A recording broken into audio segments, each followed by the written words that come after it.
Ah, là, regarde. Ah non, mais c'est vrai. Et toi là-bas.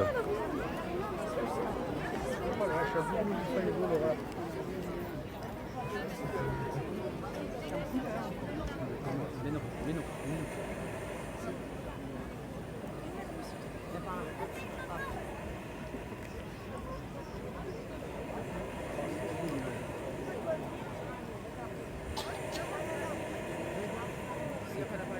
C'est un chameau.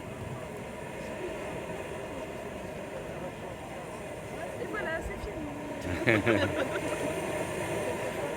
Bienvenue. Ce soir à la Teste, nous allons jouer pour vous ce tout nouveau spectacle, Secret des profondeurs.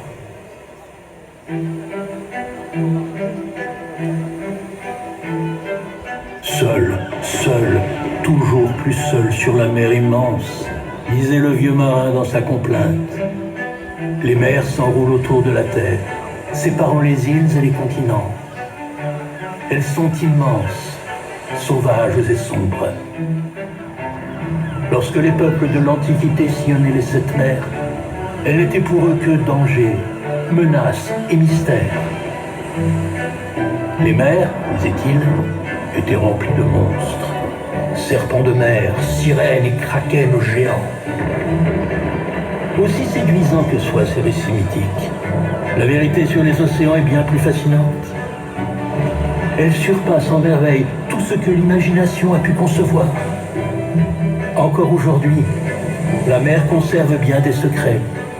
C'est un monde sans carte, rempli de créatures inconnues. Un monde que nous allons découvrir ensemble. Bienvenue dans les secrets des profondeurs.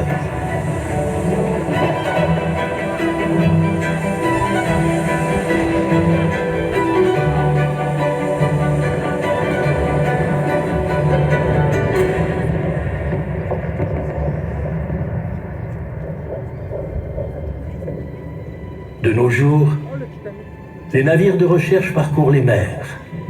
Plutôt que des mythes et des légendes, ils collectent de l'eau, des échantillons de plancton et de poissons. Ils naviguent sur l'immensité des océans qui couvrent plus des 2/3 de la surface de la planète et contiennent presque toute l'eau de la Terre. Et c'est le son qui nous permet de mesurer les profondeurs des mers et de cartographier le fond des océans. Malgré toute cette technologie, nous avons à peine commencé à explorer le monde des grandes profondeurs. Les mers et les océans sont si vastes que la plupart d'entre eux restent inexplorés. Il est temps d'aller sous les vagues faire nos recherches. À 100 mètres sous la surface, les poissons sont rois.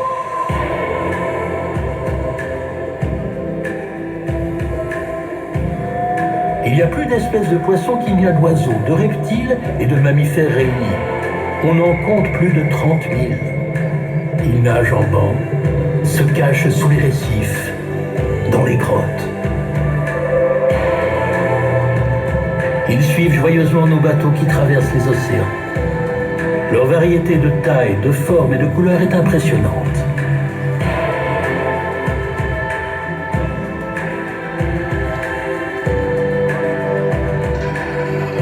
Les poissons sont apparus il y a plus de 500 millions d'années.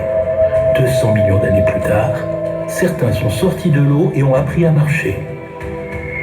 Ce sont nos ancêtres les plus lointains.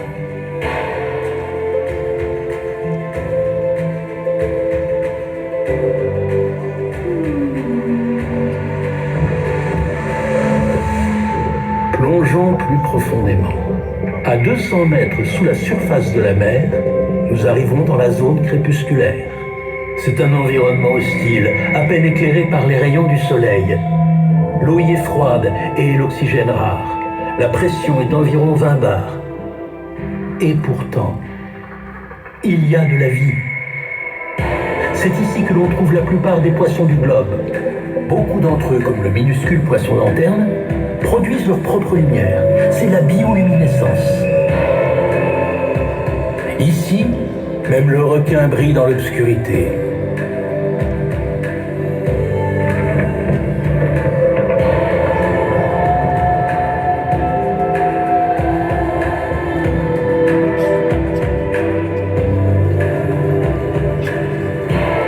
dans ce crépuscule marin, il est éclipsé par la plus grande créature dentée du monde, le cachalot. Voici un exemple de mythe devenu réalité.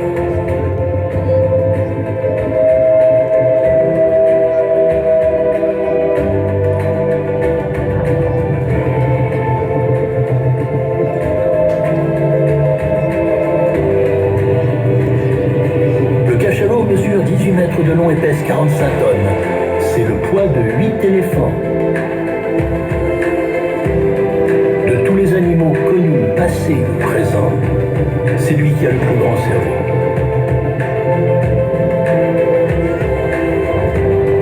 Les cachalots communiquent à l'aide de séries de clics sonores, au niveau sidérant de 235 décibels. Plus brillant qu'un réacteur d'avion.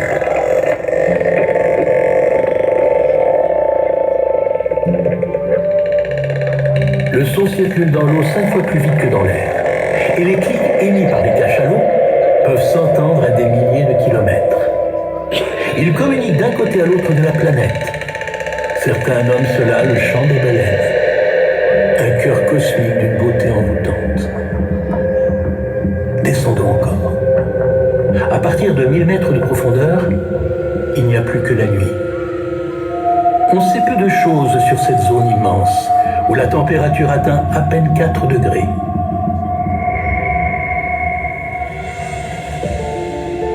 Quelques rares sous-marins spécialisés accèdent à de telles profondeurs, des bathyscaphes. À leur bord, un petit groupe d'explorateurs courageux réussit à voir la vie cachée dans les profondeurs de la mer. Écoutons ce qui se dit ici.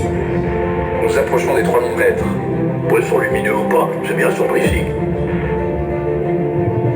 Restons attentifs. Oh, je crois avoir vu quelque chose. Tourne un peu à gauche. On y est, à 20 mètres. Tu peux t'approcher? J'y vais.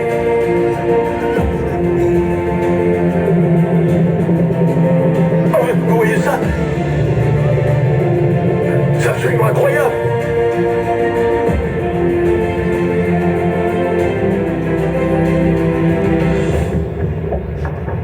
Plus on descend, plus la vie prend des formes étranges.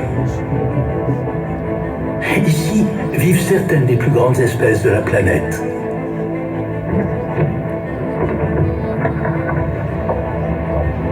Le calamar géant qui nous rappelle le mythique kraken. Il peut atteindre 20 mètres de long et capture ses proies à l'aide de tentacules crochus.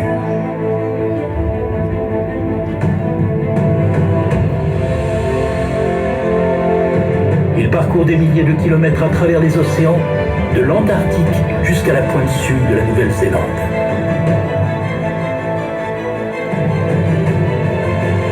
C'est une des créatures les plus insaisissables qui soit. 4000 mètres de profondeur et nous descendons toujours.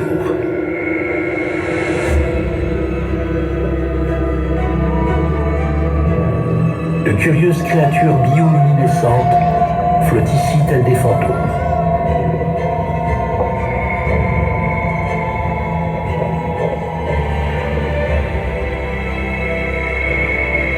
À 6000 mètres, on atteint le royaume des enfers, glacé. La température est à peine supérieure à 0 degré. La pression est de 600 bars. Ici, l'homme ne peut plus plonger. Il ne peut que couler. Mais il y a plus profond encore. La fosse des Mariannes. Elle fait 11 000 mètres de profondeur. Plus profonde que la hauteur du mont Everest. Et même ici, il y a de la vie. Les amphipodes, de minuscules crustacés de quelques millimètres seulement, et qui pourtant survivent dans l'environnement le plus inhospitalier de la planète.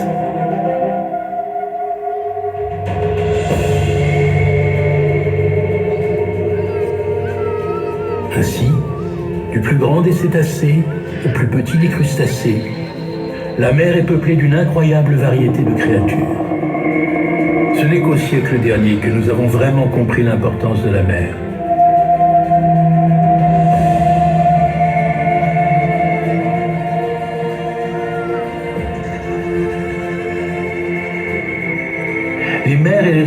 produisent la moitié de l'oxygène de notre atmosphère. Ils absorbent un quart des émissions de dioxyde de carbone. Enfin, ils digèrent l'essentiel des excès de chaleur causés par le changement climatique et le redistribuent sur la planète. Pour l'astronome Carl Sagan, la Terre vue de l'espace ressemble à un point bleu pâle. Un point bleu pâle suspendu dans l'espace.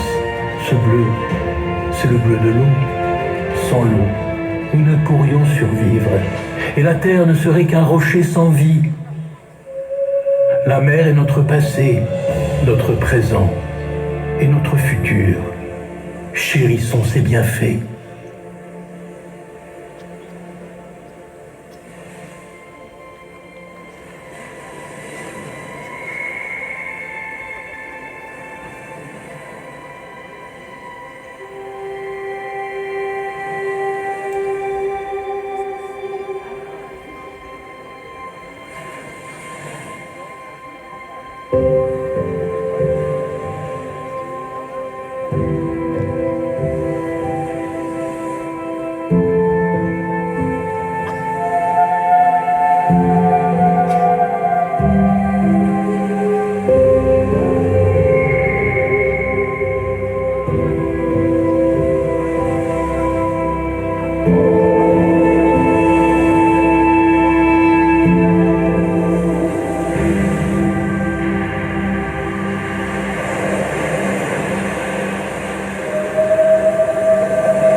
Pause pipi. Pause pipi d'abord.